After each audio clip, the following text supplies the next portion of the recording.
सबसे पहले अस्सलामु अलैकुम वरहमतुल्लाहि वबरकातुहू। तो जैसे कि आपने बताया, मेरा नाम मोहम्मद वसीम है और अभी मैं करेंटली त्रिभुवन यूनिवर्सिटी में सेंट्रल डिपार्टमेंट में एमएससी फिजिक्स पढ़ रहा हूँ। मैंने अपना 10 क्लास तक यहीं गाँव रमौल से किया था और उसके बाद 12th मैंने +2 मैंने केएमसी से किया और उसके बाद बैचलर्स मैंने सेंट जेवियर्स कॉलेज से। 12th कौन से स्कूल से किया? KMC Kathmandu model secondary school, जो कि बाग बाजार काठमांडू में है। वहाँ से मैंने अपना +2 किया। आप रमौल में कहाँ पढ़े थे पहले? रमौल में मैं नेपाल एडवांस एकेडमी स्कूल कितने तक पढ़े थे आप? 10। वहाँ से मैंने एसई किया था। अच्छा। उसके बाद फिर +2 काठमांडू मॉडल सेकेंडरी स्कूल से केएमसी जिसको बोलते हैं, केएमसी आप तो वहाँ से टॉप कॉलेज में आते हैं नेपाल में। और फिर उसके बाद मैंने बैचलर्स सेंट जेवियर्स कॉलेज से किया है। सेंट जेवियर्स आप कौन से डिग्री के लिए किए? सेंट जेवियर्स कॉलेज में मैं बैचलर्स ऑफ साइंस बीएससी मैंने वहाँ से किया है और उसके बाद अभी मैं एमएससी फिलहाल कर रहा हूँ त्रिभुवन यूनिवर्सिटी से। अभी आप किस ईयर में हैं त्रिभुवन यूनिवर्सिटी एमएससी में? एमएससी में मैं अभी फिलहाल तो 3rd सेमेस्टर में हूँ। अभी मेरा एग्जाम आने वाला है, फिर मैं 4th सेमेस्टर में भी चलाता हूँ, फाइनल सेमेस्टर में। अच्छा, तो आप स्टार्ट में रुक दीजिए। क्या एक्चुअली क्या पढ़ रहे हो?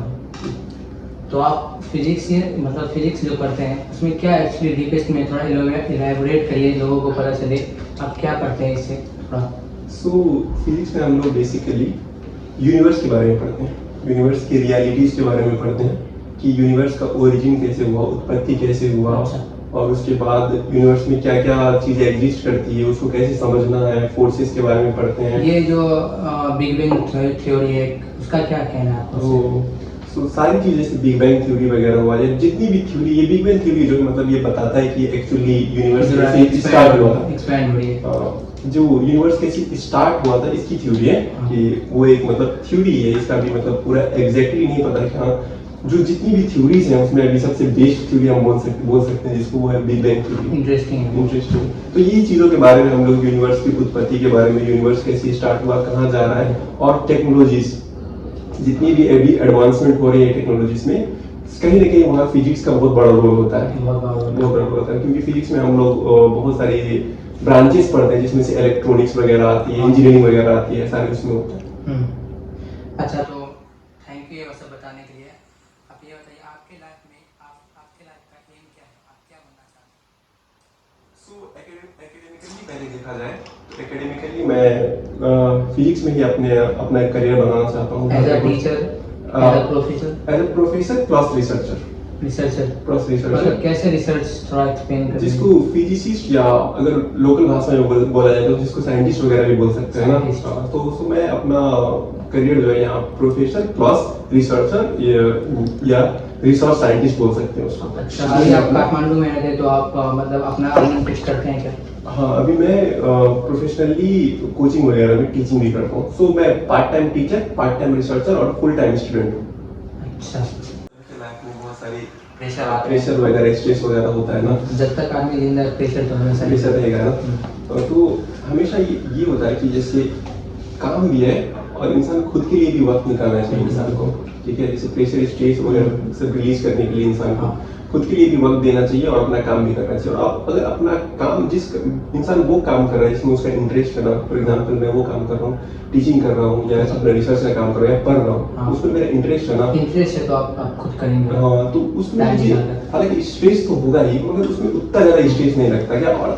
और अगर इंसान वो काम कर रहा है जिसमें उसका इंटरेस्ट नहीं है, जो काम उसको जबरदस्ती करना पड़ रहा है ना, तो फिर उस काम को करने के लिए इंसान सच में स्ट्रेस में चला जाता है, टेंशन में चला जाता है। उस वक्त उसको ज्यादा स्ट्रेस होता है।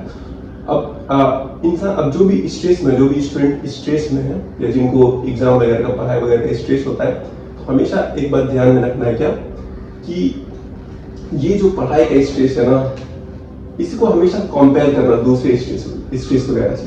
जैसे आज देखेंगे हम लोग दुनिया में कितनी सारी चीजें हो रही हैं, बहुत सारी चीजें हो रही है ना, तो हम लोग हमेशा कंपेयर करेंगे कि मेरा स्ट्रेस कितना, मतलब स्ट्रेस इज प्रिविलेज बोलते हैं क्या, ठीक है। स्ट्रेस और प्रेशर इज प्रिविलेज बोलते हैं हम लोग, ठीक है, कि हम लोग को पढ़ाई का स्ट्रेस हो रहा है ना, ये प्रिविलेज है क्या। प्रिविलेज का वर्ड का थोड़ा एक्सप्लेन करिए।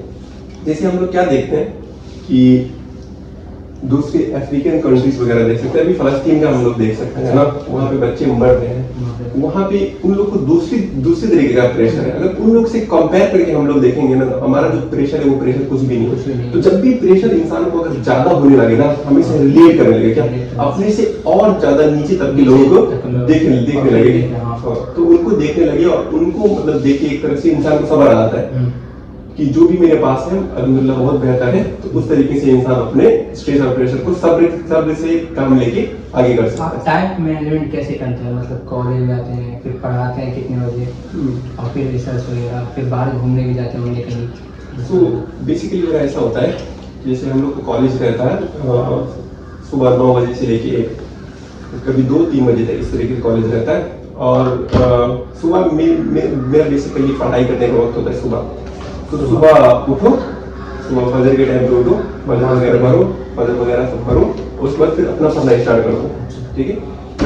पढ़ो अपना, और उसके बाद जो भी नाश्ता वगैरह करना है नाश्ता वगैरह करो, उसके बाद कॉलेज जाओ।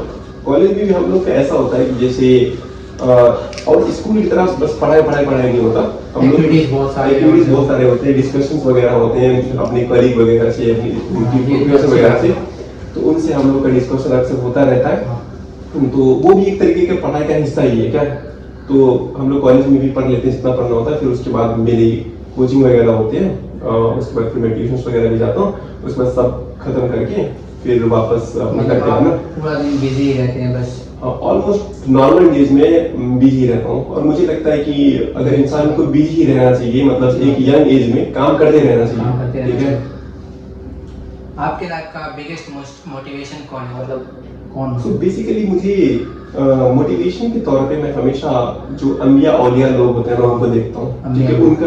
उनकी स्टोरी से मैं बहुत मोटिवेट होता हूँ, ठीक है। उन्होंने अपने लाइफ में जैसे स्ट्रगल्स किए, उनके पास जिस तरीके का इल्म था ना, जिस तरीके की हिकमत थी, उनसे मैं बहुत मुतासिर होता हूँ। तो मैं उनकी स्टोरीज हमेशा पढ़ता रहता हूँ, बार बार रिविजिट करता हूँ, या तो कुरान में उनकी स्टोरी पढ़ ली या किसी दूसरी किताबों से पढ़ ली, है ना।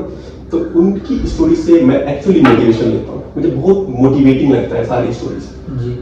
बहुत सारे लोग रमोन के मतलब कतार दुबई जाते हैं वहाँ काम करने, मतलब यहाँ का यही बन चुका है कि पढ़े होना है, 10-12 क्लास पढ़ना है, फिर वहाँ जाना है। इस पर आप क्या कहना चाहेंगे? सबसे बड़ी दिक्कत यहाँ पे ये है कि मतलब जैसे हम लोग को कोई भी बच्चा हो उसको बचपन से ही इस तरीके से ही मतलब माइंड सेट बन जाता है बच्चों का कि मतलब हमें 12 क्लास पास करना है, या फिर उसके बाद फिर डायरेक्ट जाना है हमें विदेश काम करने। और कहीं ना कहीं हम लोग एक उस तरीके का इन्वायरमेंट नहीं बना पाते क्या। उस तरीके एक बच्चे को उस तरीके का इन्वायरमेंट मिलना चाहिए, उसको पता हो कि इसके अलावा और भी चीजें जो मैं बन सकता हूँ, कर सकता हूँ, ठीक है। मगर हम लोग उस तरीके का इन्वायरमेंट नहीं दे पाते, खास करके अपने गाँव में, या तो जो भी फैमिली हो, या तो स्कूल की बात कर सकते हैं, हम लोग उस तरीके का इन्वायरमेंट क्रिएट नहीं कर सकते जो बच्चा एक्चुअली खुद से सोच पाए कि मुझे क्या करना है, और इसके अलावा और भी रास्ते हैं, और भी चीजें की जा सकती है, और भी तरीके से अगर पैसे का ही मैटर है तो और भी तरीके से भी पैसे कमाई जा सकती है। तो संक्षेप में बात यही रहा कि मतलब हम लोग को उस तरीके का इन्वायरमेंट बनाना पड़ेगा कि बच्चे वहाँ के अलावा और भी चीजें सोच पाए। अच्छा, फ्री टाइम में आप क्या करना पसंद करते हैं? बाहर दोस्तों के साथ घूमते हैं? तो फ्री टाइम में बेसिकली मेरा ये होता है कि या तो बुक रीडिंग मेरा बहुत मतलब इंटरेस्टिंग लगता है मुझे, मैं किताबें बहुत पढ़ता हूँ। उसके बाद मुझे क्रिकेट बहुत पसंद है। एक वैसे बहुत सारी बुक है, मुझे दिमाग में ऐसे नहीं आ रहा। एटॉमिक हैबिट है। तो मैं अक्सर जो सेल्फ हेल्प वगैरह बुक होती है ना, वो मैं अक्सर नहीं पढ़ता हूँ, ठीक है। क्योंकि सेल्फ हेल्प बुक मुझे लगता है कि बहुत ज्यादा टेक्निकल ज्यादा हो जाती है, तो इंसान को मतलब अप्लाई करना ज्यादा मुश्किल हो जाता है। बेसिकली मैं या तो हिस्टोरिकल, बायोग्राफिकल ऐसी बुक सारी मैं पढ़ता रहता हूँ। जैसे फॉर एग्जांपल मैं 2-3 एग्जांपल दे सकता हूँ। जैसे एक रोड टू मक्का करके एक बुक है, द रोड टू मक्का, बहुत खूबसूरत बुक लगा मुझे। और दूसरी बुक भी the hot in the mind करके एक बुक है, ठीक है। तो ऐसी बुक्स पढ़ना चाहिए जिससे इंसान का इंटेलेक्ट बढ़े, क्या सोचने की क्षमता बढ़े, इस तरीके की मतलब किताबें पढ़नी चाहिए। नॉन फिक्शन भी इंसान को बहुत पढ़ना चाहिए, ठीक है। जो नॉन फिक्शन होती है ना, स्टोरीज की बुक, स्टोरीज की जो किताबें होती है, बायोग्राफीज वगैरह, ये सारी चीजें, हिस्टोरिकल किताबें, ये सारी चीजें पढ़नी चाहिए इंसान को, ठीक है। आपके लाइफ का एक रिग्रेट जो आपको वो बहुत माइंड में बार बार आता है कि ये नहीं होना चाहिए था ऐसा? सो रिग्रेट तो ऑब्वियसली है, मगर क्या मैं उसको चेंज करना चाहता हूँ? नहीं, क्योंकि आज मैं जो भी हूँ ना, जो सारी मेरी मिस्टेक्स थे ना, वो इंसान को शेप करते हैं। और अभी आप जो हो ना, कुछ सीखते हैं। जो अभी आप जो हो ना, वो आपको बनाती है क्या आपकी मिस्टेक्स। सो मैंने मिस्टेक्स जरूर करी है, मगर मैं उसको चेंज नहीं करना चाहता हूँ वापस जाके, ठीक है। क्योंकि आज मैं जो भी हूँ उन मिस्टेक्स की वजह से, उनसे सीख के, यहाँ भी उन्हीं मिस्टेक्स से सीख के मैं आगे बढ़ रहा हूँ। और लाइफ ऐसा ही है क्या, हम लोग मिस्टेक्स करते रहते हैं और उनसे सीखते रहते हैं हमेशा। जी, अगर आप पास्ट में जा सकते तो क्या चेंज कर सकते थे? वही तो मैंने बोला, मैं कुछ नहीं चेंज करना चाहूँगा, ठीक है। मैं अपनी लाइफ को इसी तरीके से रखना चाहूँगा, और जो भी पास्ट में मिस्टेक है उनसे सीख के आगे बढ़ना चाहता हूँ। स्पाइक के जैसा होता है क्या, कोई इंसान कोई वीडियो देखा या तो किसी से सुन लिया या तो कोई मोटिवेशनल कोट पढ़ लिया, तो इंसान एकदम से मोटिवेटेड हो जाता है। बट वो फिर वो अचानक से डाउन भी हो जाता है। कभी-कभी डाउन हो जाता है, कभी-कभी मोटिवेट भी होता है। तो इस केस में क्या चाहिए, अगर आपके सामने एक चीज क्लियर है ना कि मुझे ये काम करना है, और तो फिर उसको एक पहले स्ट्रेटेजी बना के और फिर उस स्ट्रेटेजी पे कंसिस्टेंट रहना है क्या। सो मोटिवेशन ज्यादा जरूरी नहीं है, क्या ज्यादा जरूरी है, कंसिस्टेंसी, ठीक है। तो कोई भी काम अगर करने का आप सोचे हैं, या तो पढ़ाई भी हो या तो एक्स्ट्रा भी कुछ प्रोफेशनल में ही, तो मोटिवेशन से भी ज्यादा क्या जरूरी है, कंसिस्टेंसी। अगर आप रेगुलरली एकदम कंसिस्टेंटली काम करेंगे ना, भले कितना भी घंटा हो, अगर कंसिस्टेंटली काम कर रहे हैं, फॉर एग्जांपल 2 आवर्स 3 आवर्स, तो फिर वो एक वक्त के बाद वो क्या हो जाता है, वो कंसिस्टेंसी ना ऑब्सेशन में बदल जाता है कि आपको उस स्टेज तक पहुंचना पड़ता है कुछ भी अचीव करने के लिए, ठीक है। तो कंसिस्टेंसी ज्यादा जरूरी है बजाय मोटिवेशन के। मोटिवेशन एक इस तरीके का हुआ, जैसे एक बाइक में हम लोग किक करते हैं ना, तो मोटिवेशन इज लाइक किक, फिर उस बाइक को हम लोग नॉर्मली चलाते हैं, तो वो कंसिस्टेंसी हो गया क्या। आजकल के टाइम में डिग्री इंपॉर्टेंट है या स्किल? बेसिकली दोनों चीजें इंपॉर्टेंट है। पहले हम लोग को कहीं भी एंट्री करने के लिए ना, कोई भी डोर कहीं से पास होता है ना, डिग्री पास जैसा है क्या। सो एंट्री करने के लिए कहीं पे भी हम लोग को क्या चाहिए, डिग्री चाहिए। बट उसके बाद वहाँ पे सस्टेन होने के लिए हम लोग को क्या चाहिए, स्किल चाहिए। और जब एक बार हमने एंटर मार दिया, तो फिर वहां के बाद आप कितना ऊपर तक जा सकते हैं वो किसी पे डिपेंड करता है, आपकी स्किल पे डिपेंड करता है कि आप कितने कॉम्पिटेंट है, क्या अपने जो कलीग्स वगैरह होंगे या जो भी आपके मतलब आपके साथ काम कर रहे हैं उनके साथ कितने कॉम्पिटेंट है आप, ठीक है। तो स्किल बहुत ज्यादा जरूरी है, बट डिग्री लेना भी आजकल के जमाने में बहुत जरूरी है, क्योंकि वो एंट्री के लिए बहुत यूजफुल होता है।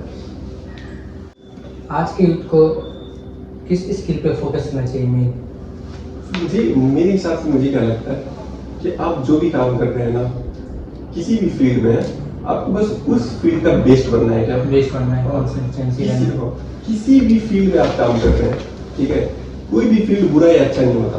किसी भी फील्ड में आपको क्या करना है, बेस्ट बनना है, क्या चाहे वो सिंपल जर्नलिज्म हो, मास कम्युनिकेशन हो, या तो सिंपल आप कोई इंग्लिश लिटरेचर ही पढ़ रहे हैं, कोई भी सब्जेक्ट पढ़ रहे हैं ना, उसमें आपको क्या बनना है, बेस्ट बनना है। मैं आजकल क्या देखता हूँ, सब लोग बस टेक्नोलॉजी, कोडिंग वगैरह वगैरह इन चीजों के पीछे भागते रहते हैं, ट्रेंडिंग में रहते हैं टॉपिक। बट ऐसा नहीं है। आप जिस स्किल को भी ना अगर मास्टर कर लेंगे ना, तो फिर आपको जो भी चीज चाहिए वो आपको आराम से मिल जाएगा। बस कोई भी एक चीज जिसमें आप इंटरेस्टेड हो उसको लेके आप आगे बढ़ते रहे, उसको मतलब बेटर करते रहे हमेशा। क्या मनी ही सक्सेस है? पैसे कमा लिए सक्सेस हो गया, क्या यही है? मुझे नहीं लगता कि मनी सक्सेस है। हाँ, अगर आप पूछेंगे कि क्या पैसा जरूरी है, तो बहुत जरूरी है, मगर पैसा सक्सेस है ये मैं नहीं मानता, ठीक है। क्योंकि अगर इस मयार से हम लोग तौलेंगे ना, अगर पैसे के मयार से तौलेंगे, तो फिर हम लोग देखेंगे कि जितने भी ग्रेड्स थे ना पहले के हिस्ट्री के, वो सारे आपको लगाएंगे सब अनसक्सेसफुल थे, ठीक है, क्योंकि किसी के पास भी ज्यादा पैसा नहीं था, क्या उस तरीके के लोग नहीं थे वो। सो पैसे को as a measure of success समझना मुझे नहीं लगता ये सही होगा। मगर क्या आप बोलेंगे पैसा जरूरी है, तो पैसा इंसान को सस्टेन करने के लिए बहुत ज्यादा जरूरी है, मगर सक्सेस का ये मयार नहीं है मेरे हिसाब से। सक्सेस का रियल मीनिंग आपके लिए क्या है? मेरे लिए यहाँ पे मैं थोड़ा सा कुरानी का आर्गुमेंट लेना चाहूंगा कि सक्सेस का रियल मीनिंग मेरे लिए है जो कुरान में लिखा हुआ है, ठीक है। जैसे मैं कुछ एग्जांपल्स देना चाहूंगा जब अल्लाह ताला ने किस इंसान को कुरान में सक्सेसफुल कहा है, ठीक है।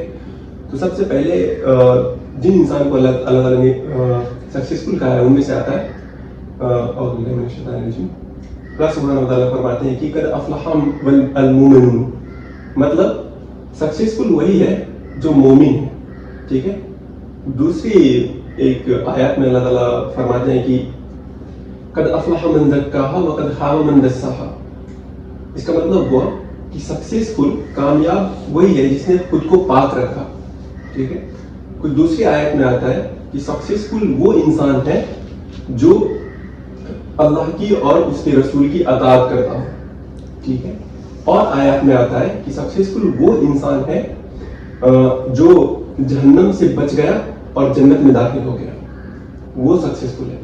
और हमारे अगर नॉर्मल संदर्भ में भी बात करें तो अल्लाह ताला फरमाते हैं कि सक्सेसफुल इंसान वो है जो दूसरों को अच्छाई की तरफ दावत देता है और बुराई से रोकता है, वो सक्सेसफुल है। तो मेरे हिसाब से भी सक्सेस का अगर डेफिनेशन पूछा जाए तो मैं एक सबको कंप्रोमाइज करके ये बोलना चाहूंगा कि सक्सेसफुल, रियल सक्सेसफुल इंसान वो है जो एक अच्छा इंसान है, जो एक काइंड इंसान है, जो दूसरों की मदद करता है, जो दूसरे के लिए सोचता है, जो इंडिविजुअलिस्टिक नहीं है। क्या वो एक सक्सेसफुल इंसान है मेरी नजर में।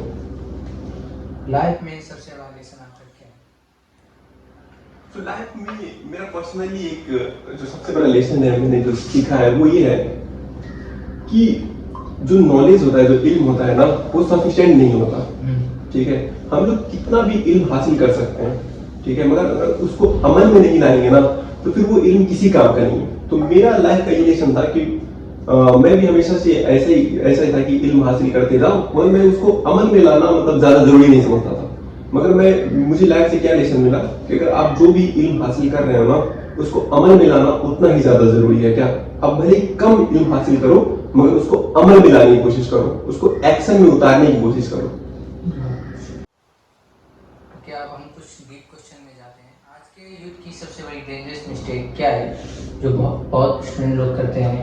मुझे लगता है कि आजकल के यूथ की जो सबसे मिस्टेक भी बोल सकते हैं वो है हीडलेसनेस, जिसको गफलत बोलते हैं, जिसको कंफर्ट जोन में रहना कहते हैं।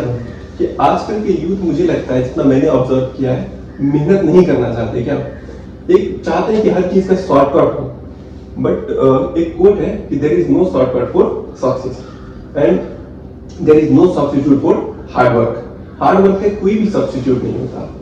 तो आजकल के यूथ का प्रॉब्लम होता है कि वो सोचते हैं कि मैं कंफर्ट जोन में रहूंगा, कुछ शॉर्टकट कुछ काम करूंगा, निकल जाऊंगा। आजकल कोट वगैरह भी, इन्फ्लुएंसर कल्चर भी इस तरीके से ही काम करता है ना। जैसे आजकल रमोल में बहुत लोग ये भी यही कंफर्ट जोन में रहते हैं कि बाहर जाएंगे, कतार जाएंगे, वहाँ कुछ काम करेंगे, बस हो गया, अपनी लाइफ इस तरीके से गुजारेंगे, शादी करेंगे, हो गया।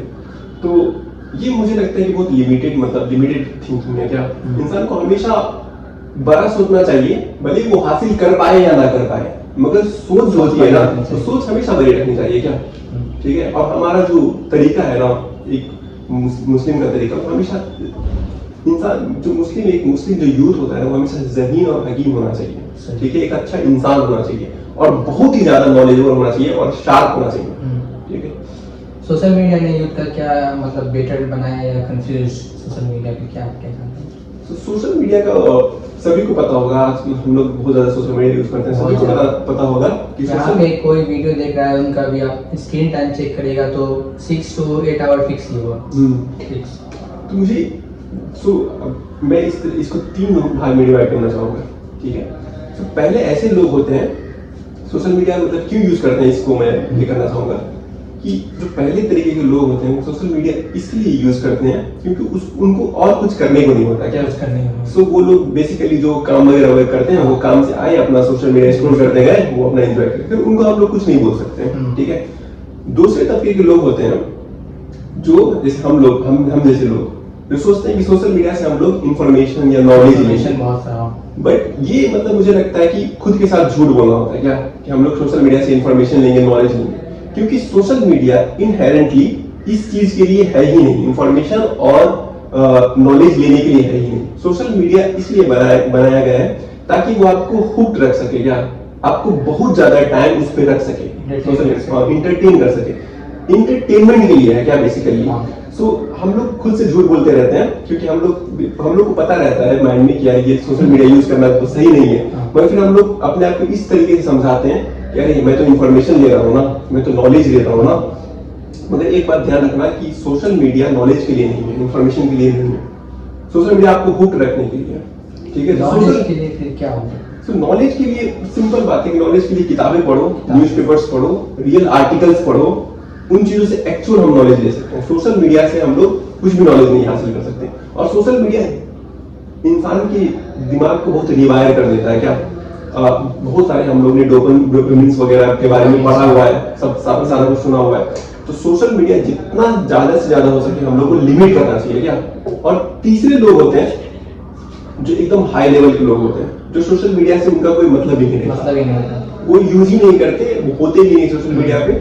जैसे खुद जो सोशल मीडिया जिन्होंने बनाया है ना, वही लोग यूज नहीं करते।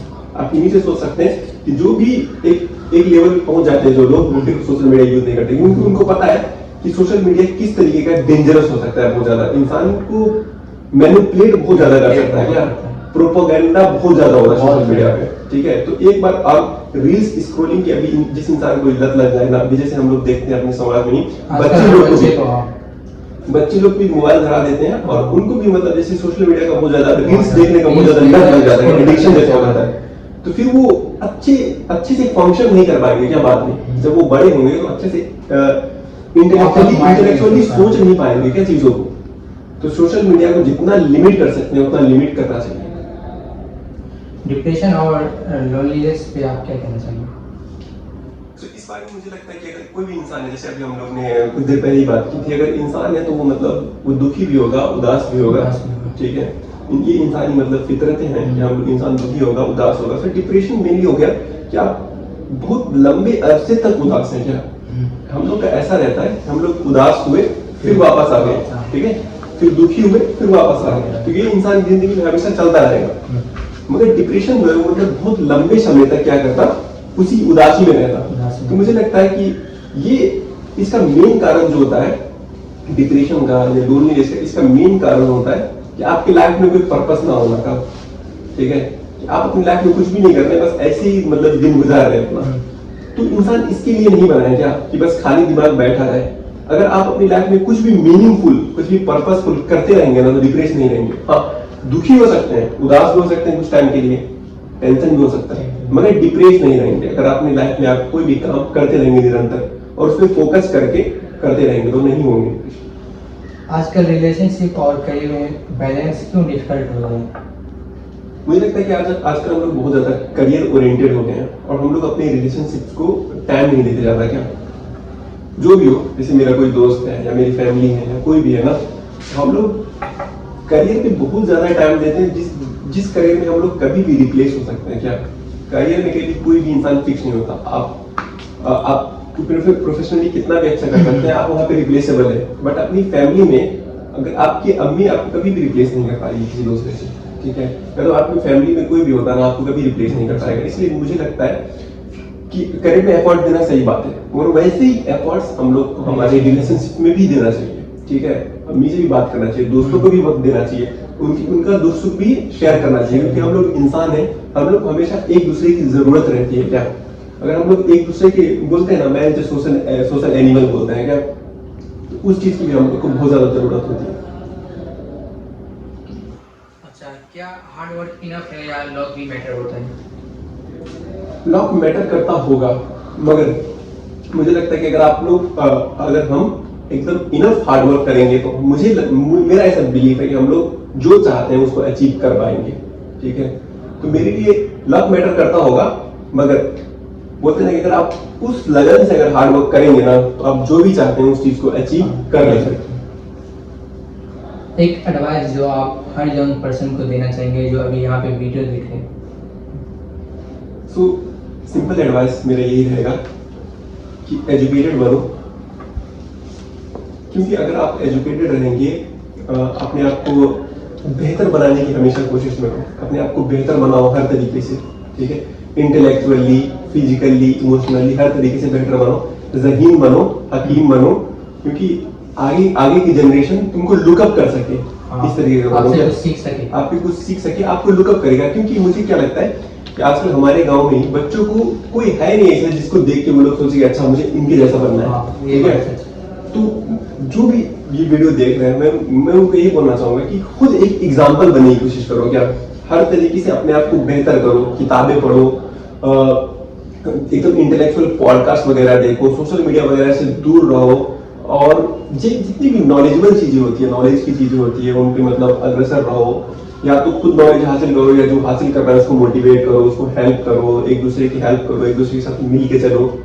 और सबसे आखिर में ये रहता है कि एक अच्छा अब्द होता है ना, अपने दीन को, अपने प्रिंसिपल्स को हमेशा एकदम सीरियसली लो। क्या अपने प्रिंसिपल्स पे अड़े रहो, ठीक है।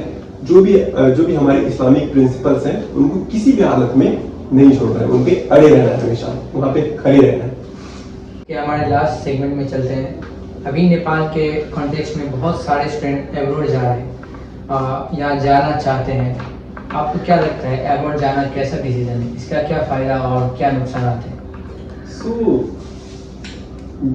बिल्कुल, अभी हम लोग मतलब हमारे नेपाल से हर एक साल में हम लोग देखते हैं कि जो एब्रोड जाने का होता है वो बढ़ता ही जाता है, ठीक है। एब्रोड जाना मतलब सही है, बट किस कॉन्टेक्स्ट में ये ज़्यादा जरूरी है? क्या जैसे लोगों का मोटो होता है एब्रोड जाना है कि मतलब पैसे कमाना, ठीक है, वहाँ गर्ल्स वगैरह में पैसे कमाते हैं तो ज़्यादा हो जाता है नेपाली के बीच में, है ना।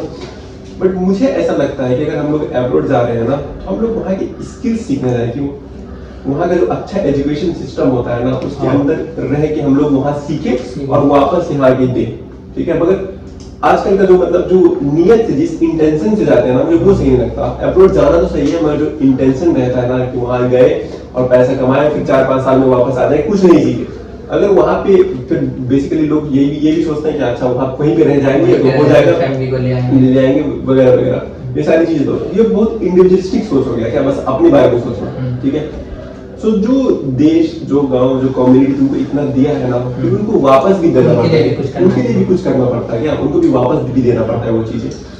तो एब्रोड जाए जिसको जाना है, मगर वहां जाए तो मतलब फोकस रहना चाहिए कि इंसान कुछ सीखे, कुछ स्किल सीखे, वहाँ के एनवायरनमेंट में वहाँ के स्टूडेंट्स को देखे, नॉलेज अच्छे से हासिल करे, उसके बाद वापस आए, फिर अपना यहाँ पे कुछ करे। क्या जो भी नॉलेज सीखा है उसको यहाँ पे बांटे, उसको यूज करे, इम्प्लीमेंट करे। बहुत बहुत शुक्रिया अपना वक्त देने के लिए, इतनी वैल्यूबल बातें शेयर करने के लिए। और दोस्तों, अगर आपको ये पॉडकास्ट पसंद आया तो लाइक करिए, कमेंट करिए, कोई क्वेश्चन हो तो आप पूछिए, मैं आपको उनसे पूछकर आपको रिप्लाई करूँगा, या आप व्हाट्सएप पे भी मैसेज कर सकते हैं, मैं उस पर भी रिप्लाई करूँगा। मैं हूँ अरिफ सिद्दीकी और मिलते हैं नेक्स्ट एपिसोड में। Thank you so much. अल्लाह हाफिज़। शुक्रिया।